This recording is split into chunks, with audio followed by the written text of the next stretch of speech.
আজ 26শে মার্চ বাংলার 11 তারিখ। দিনটি ছিল বাসন্তী পূজা, অষ্টমী স্নান।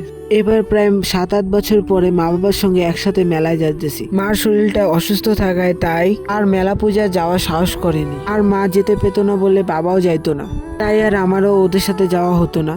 সত্যি কথা বলতে মা বাবার সাথে পুজো ওর মেলা ঘোরার যে আনন্দ বা একটা মজা, সেটা আর কারোর সাথেই ঘুরে এই শান্তিটা আর হতো না। কিছু না কিনি, কিছু না খাই, কিন্তু মা বাবা আমার সাথে থাকবে, এটাই আমার আলাদাই একটা শান্তি। জানি না কার কিরকম লাগে না লাগে মা বাবার সাথে ঘুরতে, কিন্তু আমার ভালোই লাগে। আমি আমার কথাই বলতেছি। আজকে সেই ছোটবেলার কথা মনে পড়ে গেল। যাই হোক, সকাল সকাল ঘুম থেকে উঠে সবাই মিলে রেডি হয়ে মেলাতে এসে আবার স্নান করে আসছিলাম পুজো দিতে। এসে দেখি যে ভিড়, তাই ভিড় ঠেলে মোমবাতি ধূপকাঠি হাতে নিয়ে ঠাকুরের দর্শন শেষ পর্যন্ত পেলাম। আর দেরি না করে পুজোটা দিয়ে শেষ পর্যন্ত মোমবাতি ধূপকাঠি গুলো জায়গা মতো রেখে তারপর আবার সামনে দেখি গঙ্গা ঠাকুরকে সবাই মিলে সিঁদুর পরাচ্ছে।